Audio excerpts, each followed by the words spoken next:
So here we go. Our heroes find themselves on the old road, trying to get to the estate. As you can see, I have two of the three main boards laid out. I have the dungeon board, and I have the enemy board. Unfortunately, I couldn't really fit the inventory board into frame. I will lay it down here so you can get a little bit of an idea of what it's like, but we won't really have a good shot of it in this playthrough. So, as we can see, our Crusader, Renault, is in position 1, and our Highwayman, Dismas, is in position 2. Over here you can see there is our starting room where we currently are. There is that first hallway, and there's a second as of unyet discovered room. Over here we have our quest, and we have our quest rewards.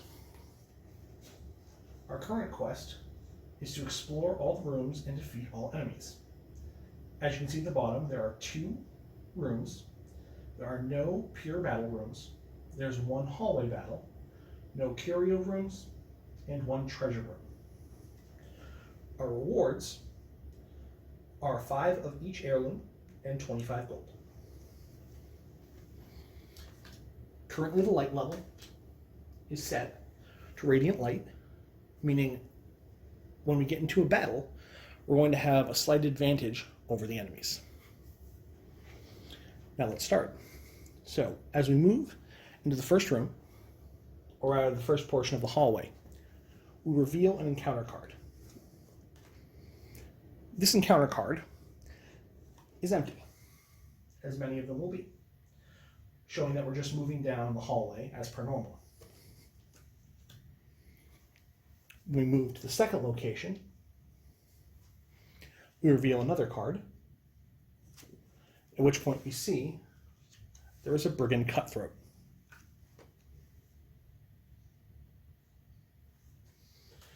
So at this point what we'll do is we'll find the Brigand Cutthroat token, and we'll place him on the board in enemy position 1. Then what we'll do is we'll grab the Brigand Cutthroat card, denoting its abilities and what it will do, and place that in enemy card 1. Now let's take a closer look at the enemy card. Now as you can see, or possibly not with the glare, the enemy Cutthroat here has 4 hit points, a speed of 3, a defense of 2, and he's level 1. Beneath that are all of his resistances. So when he might be inflicted with bleed or blight or debuff, he rolls to see if he's able to resist it. He also has 4 abilities: Slice and Dice, Uppercut Slice, Shank, and Harmless Poke. Each of these can be used depending on his location and the availability of heroes in the right slot to hit. Now, in order to determine the order in which combat occurs, we look at the speed of the heroes and the enemy. Now, if we take a look here, we can see that the Highwayman Dismas has a speed of 5, so he will actually go first. Our Brigand Cutthroat has a speed of 3, so he will go second. And our slow Crusader, Renault, has a speed of 1, so he will go last. So, when the Highwayman wants to go, he chooses one of his skill cards to activate. And in this instance, it's Grape Shot, Tracking Shot, Open Vein, or Pistol Shot. Now, because it's just one enemy, I think we're going to use Open Vein. Now, what Open Vein does is Dismas has to be within the front 3 ranks, and he can attack someone within the front 2 ranks of the enemy ranks. Now, because it has a special effect, it's going to reduce the overall amount of damage that Dismas would deal with the attack, but it's going to inflict 2 points of bleed if successful. Now, if we take a look here, we can see that in order to hit, Dismas rolls 3 orange dice. The Brigand Cutthroat has a defense value of 2, meaning in order to hit, we have to roll at least 2 pips across our 3 dice. As you can see, he does in fact hit. So now what we do is we take a look at his damage rolls. So his damage rolls are white and 2 yellow. Now, what will happen is, because his damage roll is debuffed, the die takes one step down. So the dice in this game are done in order of blue, white, yellow, orange, red, and black. So, since he would normally have 2 yellow and a white, he will have 2 white and 1 yellow. So Dismas deals 2 points of damage with that attack. So we're going to take 2 damage tokens, and we're going to place those on the Brigand Cutthroat. Now the Brigand Cutthroat has to try and save against bleed. His save die is blue. When saving against a condition, you simply have to roll at least 1 pip. So the Brigand fails. So he is going to gain 2 points of bleed. Now what that means is at the beginning of each of his turns, we remove 1 bleed token and he suffers 1 damage. So now the Brigand Cutthroat goes. We remove that bleed token and he suffers 1 more point of damage. Now, as he only has 1 hit point left, at the beginning of his next turn, if we failed to hurt him, he will still die. But now it is his turn. So the way we determine what enemies do is we flip over a card from the combat deck, and we compare the position of the enemy to the number on the card. Now, in this instance, we drew a 1, because he's in the first position. That means he'll use Slice and Dice. It automatically targets both Reynald and Dismas, and it has an attack of 2. So what that means is, each of our heroes has defense dice. Now, when they're attacked, they have to roll those defense dice, and if they roll equal to or higher than the strength of the attack, they dodge it. So we'll start with the Highwayman first. He has the better defense. It is 2 yellow and an orange, and he successfully defends against the attack. Now we'll roll for Reynald, our Crusader. He has 2 yellow and a white, and he also successfully defends. So he does not suffer the ill effects of that attack. Now we're going to go to Reynald, and I'll show you what our Crusader can do. So he has the classic Smite, the Zealous Accusation, Stunning Blow, and Bulwark of Faith. Now, if you notice, Bulwark of Faith has a 1 at the top. That means it can only be used once per combat. Now, since we know that our Cutthroat's going to die at the beginning of his next turn, we're just going to try and hit him with Smite. No reason to make it too fancy. So, if he was an unholy enemy, which he's a human, we would get an extra die worth of damage when we do hit him. But to start, we're going to roll our 3 orange dice and see if we can hit. And we most certainly do. So now we will roll the damage dice. For Reynald, he has a damage dice of 2 yellow and an orange. And we successfully inflict 3 points of damage. So we're able to kill the Brigand Cutthroat. Now, if there were additional enemies in the field, we would turn him over and reveal his corpse token. But as he is the only enemy out there, we can simply remove him from the field.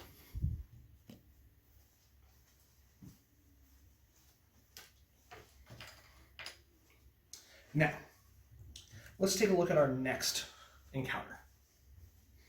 So we're going to move another square up in the hallway. Oh, and I almost forgot loot. So for a level 1 quest, each time you win in a battle, you receive 2 loot cards. So the 2 loot cards we're going to receive this time are a Jade and a Citrine, worth 7 and 5 gold each. So you may not be able to see this, but I'm going to place these into our inventory down below the dungeon board. Now, as we move into the next space, we're going to draw another card. And this time, we've drawn the Traveler's Tent. This is a curio, something you can encounter in hallways and in rooms, and you have options with it. So with this one, we roll 1 red dice, and then depending on the roll, we get 1 of 2 options. So if we roll a red die and get a 0, which is the least likely, we'll just get a small pile of gold. If we get at least 1 or more pips, we're going to receive 1 of each heirloom type. So we'll roll that red dice, and we did in fact get at least 1 pip. So I will search through the inventory here of the loot pile and pull out the required cards, which is a crest, a portrait, a deed, and a bust. I'll place those in our inventory.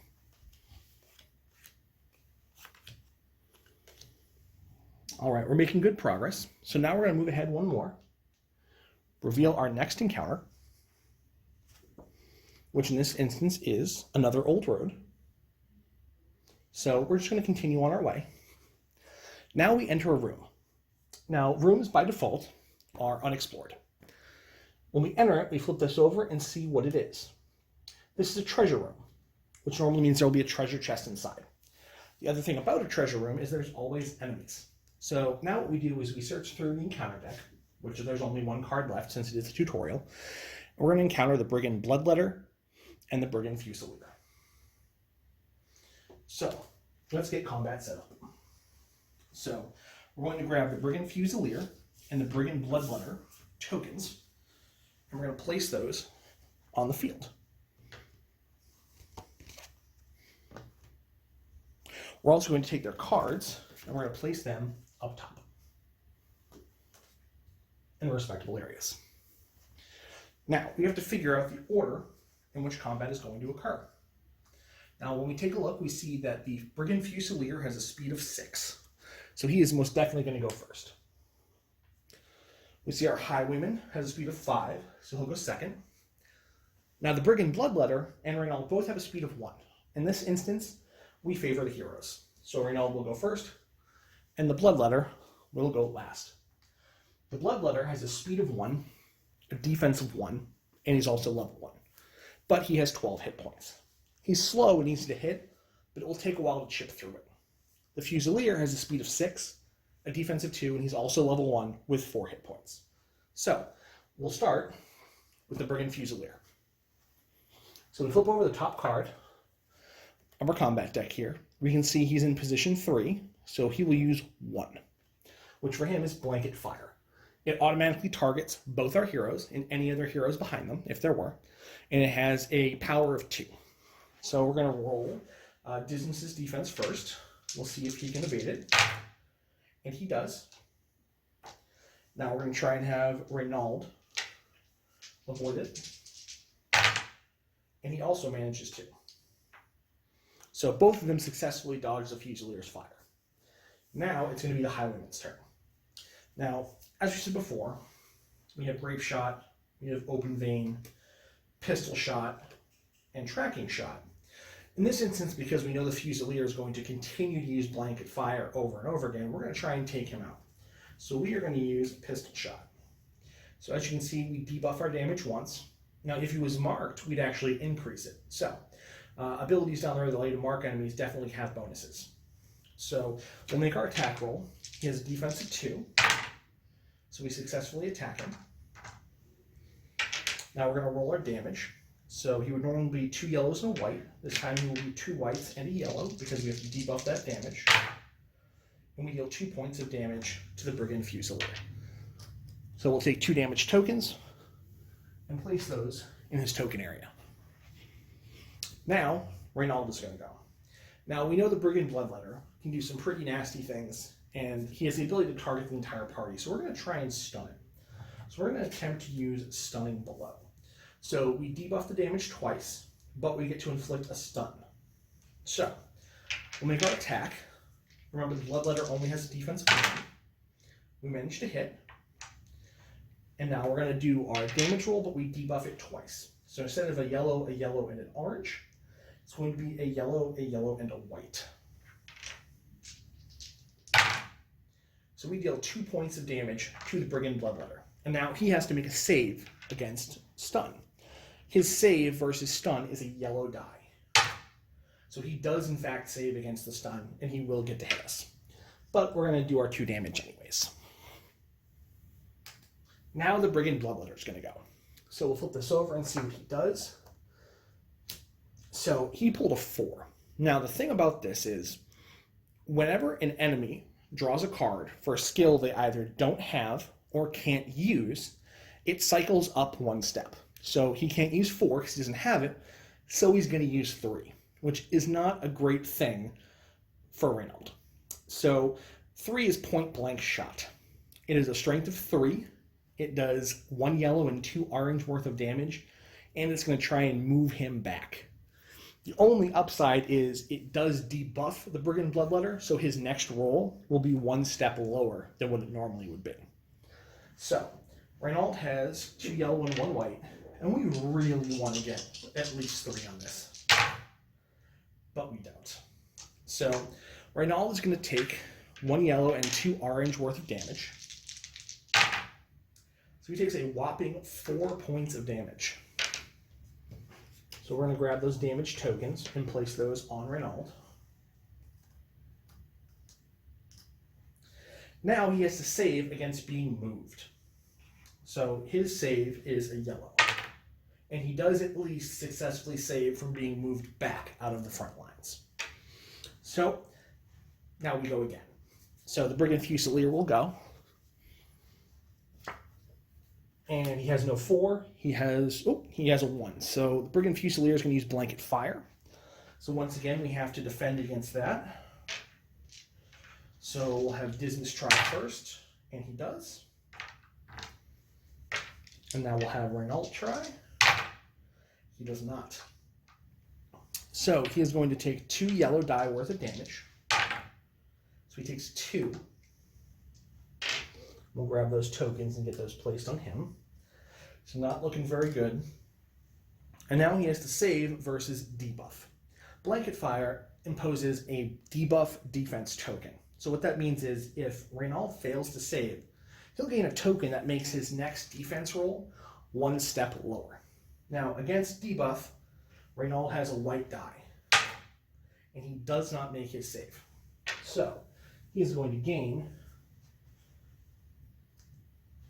a debuff defense token. Now we're going to go to the Highwayman.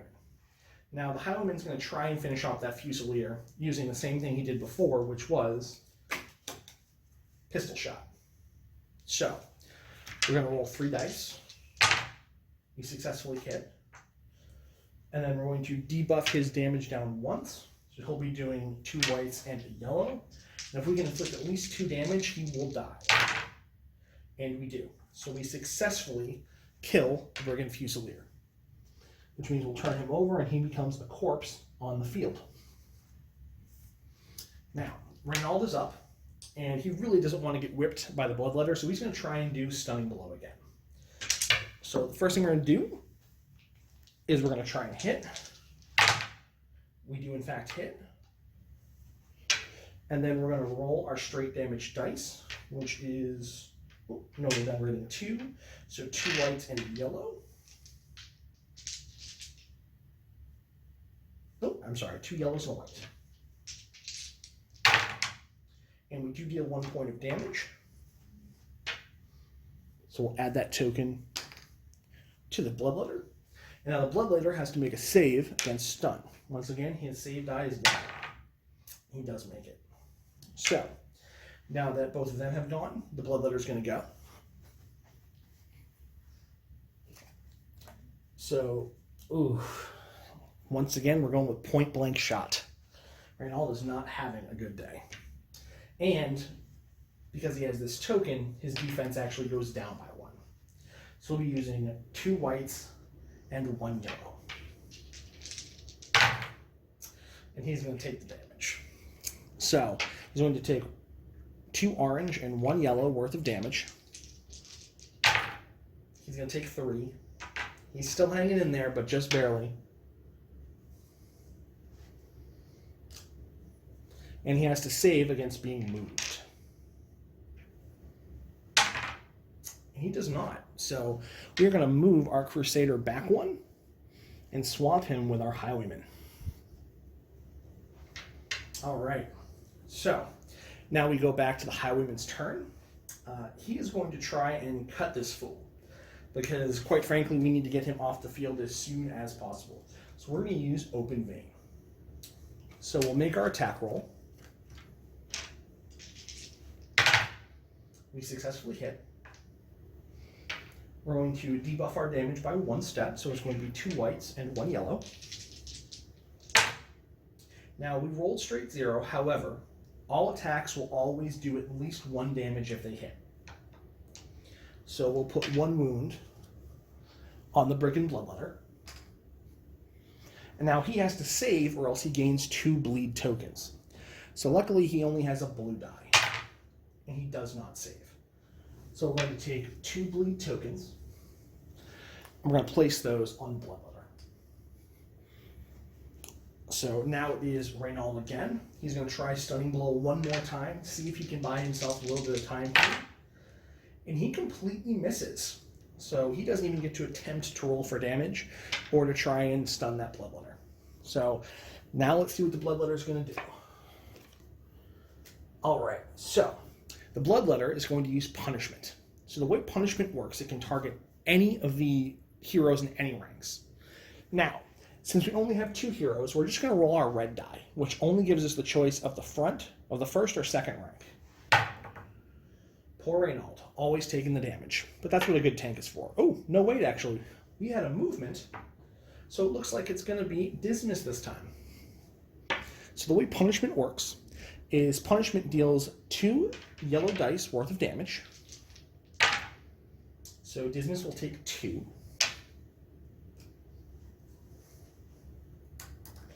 He has to save against bleed, which for him is going to be a white die. He does save, thankfully. But he also is going to take 2 yellow dice worth of stress damage. So he's going to take 1 stress. So stress, as we know, persists after the current quest is over. And as it builds up, eventually it can cause afflictions. So we're going to cycle back over to Dismas again. And Dismas is going to try and do Open Vein 1 more time. Also, because the Brigand Bloodletter had a turn, 1 bleed token goes away,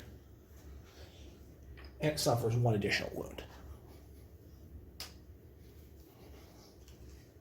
So we'll do Open Vein. So we need at least 1 die, so we hit. We're going to roll 2 white and 1 yellow die for damage. So we do always inflict at least 1 point of damage.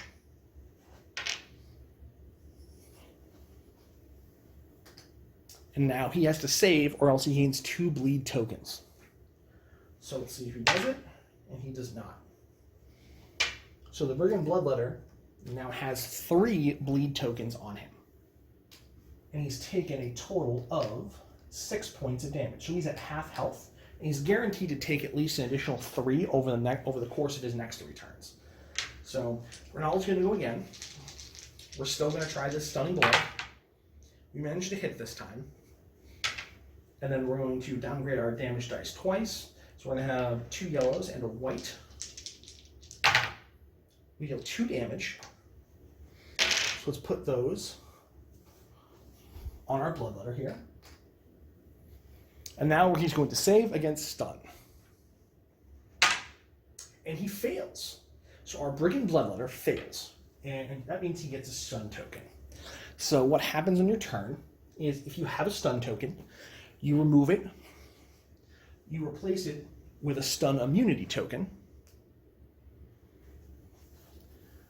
and your turn is skipped. He's also going to take 1 more damage because he has that bleed token. So that's going to get removed, and damage is going to get added.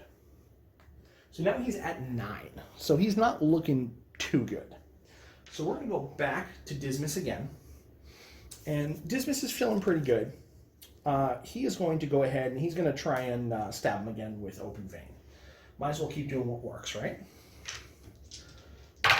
So he successfully hits. He'll roll his damage. And he deals 2 points of damage.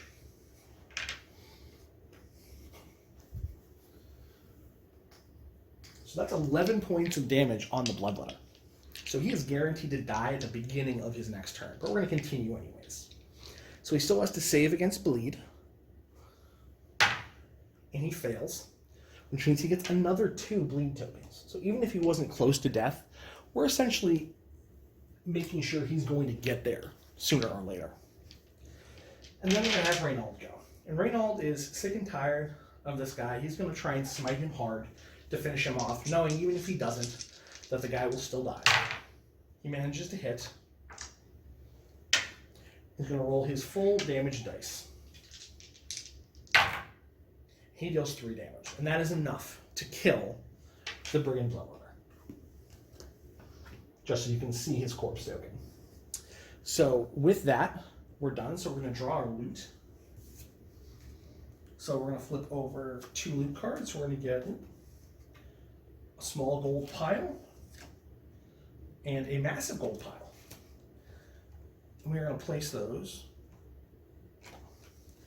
down here. Now gold can stack up to 5 gold cards in an individual spot.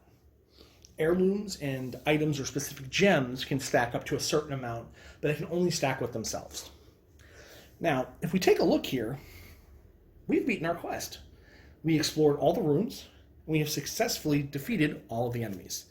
So at this point, our heroes leave here, they arrive at the hamlet, and they begin that grand adventure that is the Darkest Dungeon. Thank you for tuning in. I hope you enjoyed. I hope to fill you guys in with some new stuff soon.